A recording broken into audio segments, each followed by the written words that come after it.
Hello माय YouTube family, सर्वजण मजेत ना. तर मी आज माझ्या छोट्या किचनची मस्त छान काउंटर क्लिनिंग कशी करते तर तेच दाखवणार आहे. काउंटर क्लिनिंग मी वीकली करते. तर हे काउंटर क्लिनिंग कसं करते वीकलीमध्ये, म्हणजे एका वीकमध्ये ना डीप जरा करते, जेणेकरून विंडो आणि जे माझं ज्या वस्तू आहे किचन जे काउंटर आहे ना तिथं मुंग्या पण होऊ नये किंवा झुरळ होऊ नये, त्याच्यासाठी मी काय काळजी घेते तर तेच तुम्हाला दाखवते. तर मी काय करते काउंटर क्लिनिंगच्या वेळेस काय काय करते. आधी मी पहिल्यांदा तर माझं पूर्ण किचनवरचे मी भांडे आवरून घेणार आहे.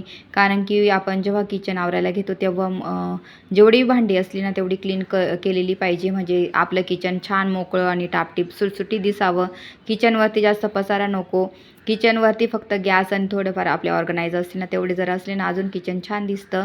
आणि जर नॉन मॉड्युलर किचन असले ना तर खूप जास्तीच असा पसारा होतो, कारण की ऑर्गनाईज करण्यासाठी आपल्याकडे जास्त स्टोरेज नसतं. त्याच्यामुळे आपण ना असं मांडणी किंवा थोडे ऑर्गनाईज ज्या असतात ना त्याच्यामध्ये आपण मॅनेज करतो. पण ते पण आपल्याला व्यवस्थित नीटनेटकं ठेवायला लागतं, टापटीप ठेवावं लागतं. त्याच्याशिवाय किचन आपलं हे चांगलं दिसत नाही. तर त्यासाठी मग मी काय करते, माझा तोच प्रयत्न असतो की व्यवस्थित टापटीप दिसावं आणि छान पण दिसावं. तर त्यासाठी मी बरेच काही ना काही प्रयत्न करत असते. हे इकडे ते कर, ते तिकडे कर, वस्तूंचं सारखी हालचाल होत असते माझी. तर मी आता पहिल्यांदा तर किचन आता मी पूर्ण भांडे बेसिंगमधले घासून घेणार आहे. आणि दुपारच्या भरामध्ये पण आपल्याला वेळ मिळतो त्या वेळेमध्ये तुम्ही हे काम करू शकता, जेणेकरून आपलं हे किचन छान मस्त टापटीप दिसावं. आणि जेव्हा जेव्हा आपले भांडी बेसिंगमध्ये राहिले ना तेव्हा आपल्या किचनमध्ये खूप राडा दिसतो, पसारा दिसतो. मेन कारण काय आहे पसारा दिसण्याचं किचनमध्ये, तर भांड्यांचा जे भांडे घासलेले नसतात तसेच पडलेले असतात बेसिंगमध्ये ना, ते बघून खूप अनफ्रेश वाटतं, तिथे प्रसन्न वाटत नाही. तर नेहमी आपण आपलं किचन छान मस्त क्लीन करायला पाहिजे, जेणेकरून ते भांडे व्यवस्थित राहतील. बेसिंग आपलं सुकलेलं आणि घासलेलं व्यवस्थित चकाचक दिसेल, तेव्हा आपलं छान किचन दिसतं. कारण की नजर आपल्या फक्त काउंटरवरती जाते पहिल्यांदा किचनमध्ये आल्यानंतर, की काउंटरवर कोणी काय ठेवलेलं आहे, पहिली नजर ही आपल्या किचनच्या काउंटरवर जाते सर्वांची.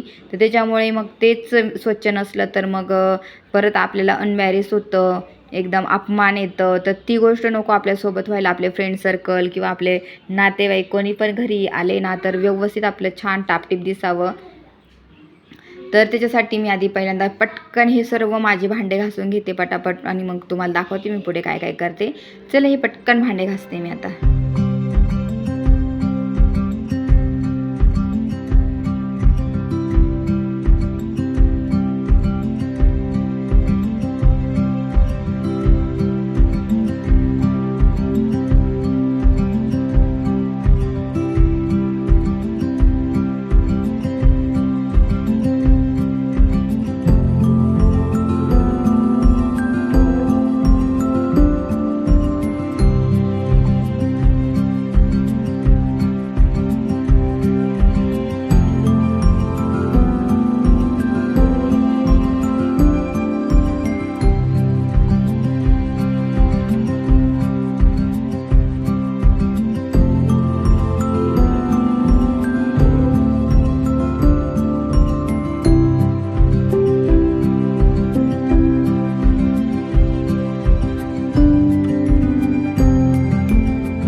तर भांडे इथं माझे घासून झालेले मस्त. आता बेसिंग, मेन म्हणजे आपलं बेसिंग हे घासलेलं पाहिजे, छान चकाचक दिसलं पाहिजे. आणि मी प्रत्येक वेळेस दोन्ही टाईम भांडे घासते ना, प्रत्येक वेळेस मी बेसिंग हे क्लीन करते. तुम्हाला प्रत्येक व्हिडिओमध्ये पण दाखवलेलं आहे आणि सांगते पण. कारण की मला ना असं भांडे घासून झाले आणि फक्त मग हात धुवून घ्या, झालं, पाणी काढून द्या, अजिबात मला ती सवय झालेली आहे. तर ती स्वतःला एक सवय लावायची असते काही गोष्टींसाठी, तर ती मला लागलेली आहे. मी लगेचच किचन म्हणजे बेसिंग घासायला घेणार आहे. तर ते माझे नेहमीची सवय आहे. ते मी प्रत्येक व्हिडिओमध्ये मी तुम्हाला सांगितलं आहे. माझ्या किचन क्लिनिंगच्या जेवढे व्हिडिओ आहेत ना तेवढ्या क्लिनिंगच्या विषयी तर मी ते सांगतेच. मला ते नेहमी ते करत असते मी. तर आता पटकन हे आणि जेव्हा घासतो ना आपण नळ वगैरे स्वच्छ धुवून घासून घेत जा, जेणेकरून प्रत्येक वेळेस चिकटपणा येत नाही, नळांवरती स्वच्छ राहतात नेहमी. मग आपण खूप महिन्यातून खूप दिवस म्हणजे असं वेळ लावून जर किचन आज स्वच्छ करू हे करू तर तसं नाही चालत. तर रोजच्या रोज आपल्याला ह्या सर्व गोष्टी क्लीन कराव्या लागतात. आपली जी स्टाईल असते किचनची तीसुद्धा नेहमी स्वच्छ केलेली पाहिजे आपण. तेव्हाच आपलं किचन छान दिसतं, सुंदर दिसतं. आणि प्रत्येक बाईला वाटतं की आपलं किचन खूप सुंदर दिसावं, खूप छान असावं, कारण की सर्वात जास्त वेळ हा किचनमध्ये आपला जातो आणि माझा तर खूप जास्त जातो. तुमचा पण जातो का मला नक्की कमेंट करून सांगा. आणि सर्व माझं किचनवरती ज्या ज्या वस्तू आहेत त्या आता मी जिथल्या तिथं ठेवून घेते. मला थोडंसं होतं किराणावरती पडलेला, तो सुद्धा मला डब्यामध्ये ठेवायचा होता. तर सकाळी मी बाकीचं पटकन शाळेत जायच्या वेळेस थोडासा वेळ राहिला आणि तेव्हा सुद्धा मी आवरून घेते. तर आता मी तोच आता बाकीचं राहिलेलं ते डबे वगैरे घासून घेतले. आता मला चणा डाळीचं पीठ भरायचं, ते पण मला आता थोड्या वेळात मी भरणार आहे. तर इथं मी लगेचच इथं आपलं जे आहे ना वॉटर प्युरिफाय, तर ते मी सुद्धा क्लीन करून घेते. ॲक्वाचं आहे माझं, तर ते त्याच्यावरती धूळ वगैरे पडू नये म्हणून त्याच्यावर एक कपडा पण मी आथरून दिलेला आहे. तो नेहमी धुवून घेते, झटकून घेते मध्ये मध्ये आणि त्याला छान मग साईडला थोडंसं आपण ओल्या कापडाने पुसून घ्यायचं आहे, जेणेकरून त्याच्यावरचे डाग वगैरे काही असतील ना तर ते निघून जातात.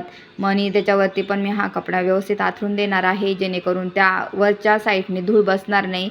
तुम्ही असं आथरू शकता, नाही तर तसंच ठेवल्यानं वरती खूप घाण होऊन जाते, चिकट असं घाण होते. तर ती ना आपल्याला क्लीन करता येत नाही, कारण की खूप वरती असं त्याच्यावर पाणी टाकून धुता पण येत नाही आपल्याला. त्याच्यामुळे मग आपण ना ओल्या फडक्याने पुसून घ्यायचं आणि त्याच्यावरती एक कपडा आथरून द्यायचा, जेणेकरून ते स्वच्छ राहील. तर अशा प्रकारे मी मस्त छान ॲक्वाचे पण क्लिनिंग करून घेते वीकली. तर असं पुसून घेते जेणेकरून त्याच्यावरचे डाग वगैरे ते निघून जातील. त्याच्यानंतर तुमची जर विंडो असेल ना, तर तिथं विंडोमध्ये काय होतं, ते जे साईड पट्ट्या आहे ना तिथं धूळ बसलेली असते, जे तिथं ना चिकटपणा आलेला असतो, तर तो सुद्धा मी असं स्प्रे करून घेते आणि मस्त चकाचक होऊन जातो. तर याने ना मस्त छान होऊन जातं. आता मी याने पटकन, कारण चिकटपणासुद्धा निघून जातो. ज्या साईडला आहे ना तिथंसुद्धा धूळ वगैरे होते. तर तुम्हाला मला दाखवता नाही आलं, नीट स्टँडला होतं मोबाईल म्हणून. पण असं ना खरंच इतकं चिकट आणि आत इतकं भारी दिसतंय ना, इतकं चमकतंय ना, सुंदर दिसतंय. तर अशा प्रकारे मी हे करत असते आणि ह्या वस्तू उचलून व्यवस्थित पुसून घेते मी. तर हे दर वीकली मी फक्त माझं काउंटर जर क्लीन करायचं राहिलं ना, तर माझी ही अशी सवय आहे काउंटर क्लिनिंगची. तर मी ह्या वीकली करत असते ह्या गोष्टी, कारण की आठवड्यातून एकदा हे सर्व साईड पट्ट्या, हे ॲक्वा, ह्या जे साईडचं आहे ना ते सर्व मी क्लीन करते. आणि झुरळं किंवा मुंग्या होत असतील ना, तर त्याच्यासाठी सुद्धा आपण हे करायलाच पाहिजे. तर मी तेच सर्व आता पुसून घेते आणि त्याच्यावर अक्षरशः खूप धूळ पडली होती, चिकटपणा येतो. आणि एवढं किचन आपण रोज स्वच्छ करतो, पण विंडोचं जर तसंच धूळ राहिली ना, तर असं वाटतं की अरे बापरे, कधीचं किचनच आपण स्वच्छ केलं नाही. त्याच्यामुळे ना आपण वेळच्या वेळी हे करून घ्यायचं. म्हणजे आठवड्यातून तुम्ही एक म्हणजे वेळ काढू शकता अर्ध्या तासासाठी, तर त्याला जास्त वेळ लागत नाही. तर अशा प्रकारे मस्त छान माझी विंडो पटापट क्लिनिंग झालेली आहे. आणि इथं आता पटकन मी आता गॅस क्लिनिंग करून घेणार आहे. आणि गॅस तर काही दोन्ही टाईम आपला असो, सकाळी असतो, संध्याकाळी असतो, दोन्ही टाईम क्लीन करते मी. तर त्याच्यामुळे ना जे स्वयंपाक झालं, आपले जेवण झाले का, सर्व आवरलं का, मी गॅस हा असंच क्लीन करते जसं मी आता करू राहिले. तर आता मी इथं पटकन माझा ग्लास आहे ना, तर त्याच्यामुळे ती पटकन क्लीन होते. जर स्टीलचा असला थोडा वेळ लागतो, पण हे ग्लासचा आहे ना, गॅस माझा तर पटकन झटपट क्लीन होतो. आणि पण मग त्याला मेंटेन पण खूप करावं लागतं, खूप व्यवस्थित ठेवावा लागतो तो. आणि त्याच्यामुळे मग आपल्या हातावरती आपण कसं आपल्या वस्तूंना मेंटेन करतो, त्याला कसं ठेवतो, तर तसं आपलं व्यवस्थित वस्तू टिकतात, आपल्यालासुद्धा जातात. तर हा मला बरेच आता जवळ ना तुम्हाला सांगते 7 वर्ष झाले या गॅसला माझ्या, 7 ते 8, काही प्रॉब्लेम नाही. अगदी व्यवस्थित आहे, छान आहे, मस्त. म्हणून मग आपण पण व्यवस्थित ठेवलं त्याच्यावरती असतं. तरी तर साईडला थोडंफार आपण स्वयंपाक करता तेलकटपणा, फोडणीचं डाग वगैरे पडतात, तर ते सुद्धा असं वेळच्या वेळी जर क्लीन केलं ना, तर खूप जास्त खराब होत नाही. आणि नाही तर तुम्ही पाल इतकं चिकट होऊन जाताना, इतकं फरची वगैरे चिकट होऊन जाते ती बाजूची स्टाईल. आणि तुम्ही असं किचनच्या क्लीन करता, तर तेव्हा गॅस खालच्या आहे ना, तेवढा पण जे अन्नपदार्थ पडलेले असतात ना स्वयंपाक करता ते सर्व क्लीन करून घेत जा. तर तेच क्लीन करत नाही म्हणून झुरळं होतात, मुंग्या होतात. आणि ते आपल्याला असं वाटतं कसं काय होतं, कसं काय, पण हे कारण आहे सर्वात मोठं. आणि आता मुंग्या नको व्हायला, माझ्या तर इथं मुंग्या किचनवरती आता उन्हाळ्यात जसा पडतो ना, मुंग्या व्हायला सुरू होतात. तर त्याच्यामुळे मुंग्या नको किचनवरती, म्हणून मग मी ना साईडला हा खडू आहे, झुरळ आणि मुंग्यांचा खडू जो आहे ना, तो फिरून देते साईडला, म्हणजे नको व्हायला मुंग्या किंवा झुरळ. जेवढं आपल्याला शक्य आहे ना, तेवढं आपण आपल्या किचनची काळजी घेतली पाहिजे. तर आता हा खडू मी फिरून दिलेला आहे ते व्यवस्थित.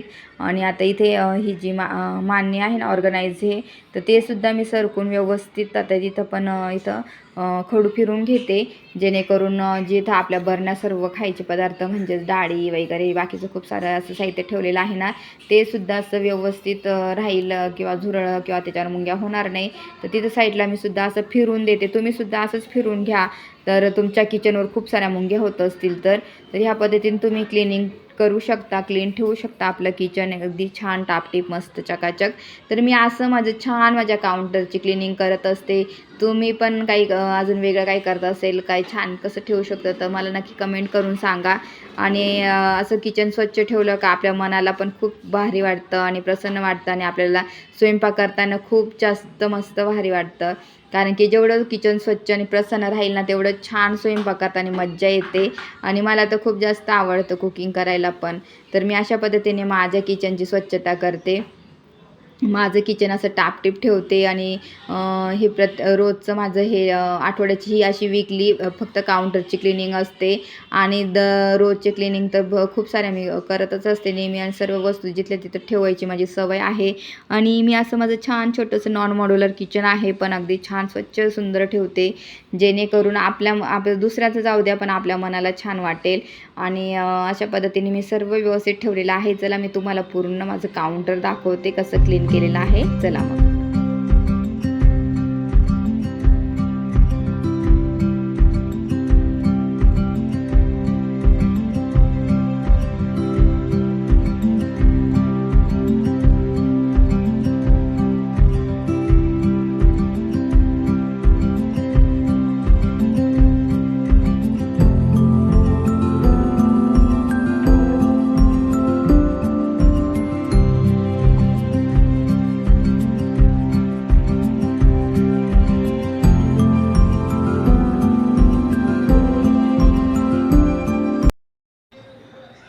तर मस्त छान माझं किचन क्लीन झालेलं आहे, एकदम छान चकाचक असं दिसतंय किचन.